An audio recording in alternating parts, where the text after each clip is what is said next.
Hello everyone and welcome back to another album review, and in this video I'm going to review Sinner Get Ready by Lingua Ignota. This is the brand new album of Lingua Ignota released on SARGENT House, and this was a release that I was anticipating since I like many of the releases Lingua Ignota has put out over the years, even if I was just slightly indifferent towards the previous album Caligula, which was an album that I liked, especially when it came to its combinations with some more metal portions. However, as a whole thing, it was not an album that I saw myself returning that much back into. And I wasn't really that much sure what to expect out of this album, since Lingua Ignota has gone through multiple stylistic variations over the years, even if the mood and the atmosphere is mostly the same. We're mostly going to talk about a pretty dark and grim album, and this is something that we have with Sinner Get Ready. However, I was still not expecting this kind of direction, because this is by far the most soothing album of Lingua Ignota,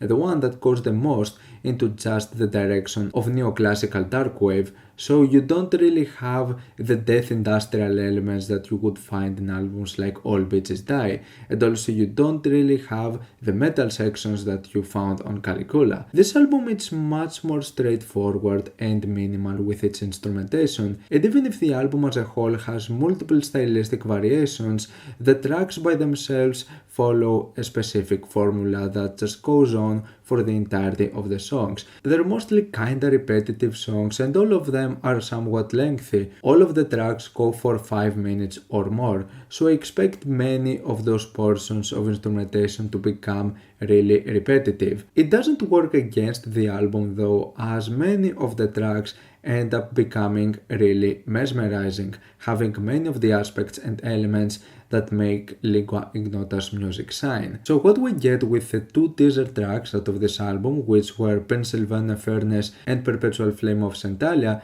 is basically two piano songs that mostly just contain piano and the operatic vocals, which once again truly shine in this album. The vocals are absolutely stunning. However, in the case of those two songs, you never really have an intensity to them. It's just with very few occasions with the track Pennsylvania Furnace where you might get a few highs with the vocals or some notes being played a bit louder, but not really something that significant, something that would go the experience to the extreme.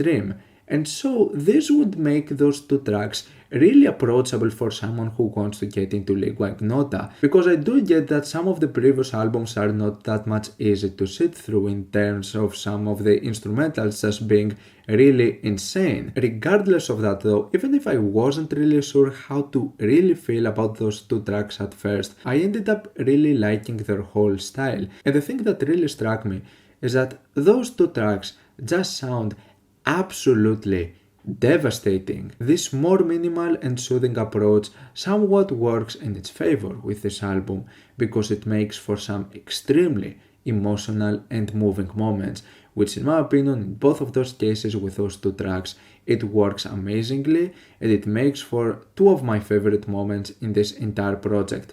They're two beautifully made and really powerful songs. So I wasn't really sure if this album was going to go into this direction in particular, but it was not really the case, as you only have another moment that is sort of just a minimal piano song, and that was the final track, which for me was one of the more underwhelming moments in the album, and it didn't really do that much for me. It wasn't that much of an amazing conclusion. So basically the way that I perceive this is that the first Lingua Ignota albums were just filled with anger and frustration, which just let all out, and it just created this heavily explosive recipe for destruction, only for this album to be sort of a reflection of those destructive consequences. This is an extremely toned down album that still manages to maintain this extremely dark and depressing atmosphere, but in this time it feels like it comes more from a place of remorse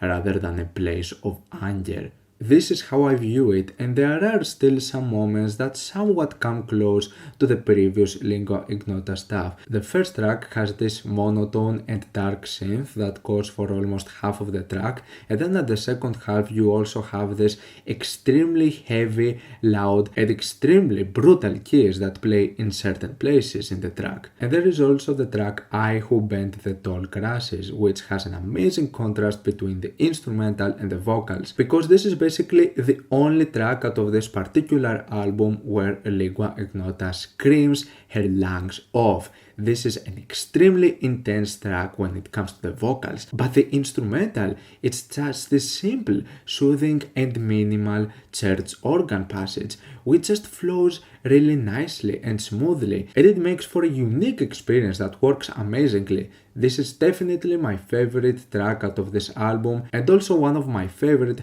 Lingua Ignota tracks. The instrumental is infectious and easy to digest, and it comes in nice contrast with the vocals that are absolutely unsettling, and it's definitely an amazing performance in terms of her vocal range in this track. And then we have a side that we didn't really see happening with the previous albums, and that is the direction into Avant-Folk. You have the extremely experimental Many Hands, but then you have tracks like Repent Now, Confess Now, and the Sacred Linament of Judgment that goes into a few more folk directions, but it's also done in a much more sort of spiritual way. This more heavily religious and ritual aspect is something that I've seen from previous Lingua Ignota albums as well, but in my opinion it's with this album in particular where it's the most apparent, and the way I see it is that I feel this is the one direction she wanted to go the most out of everything she did. It's just that with the previous albums she just decided to just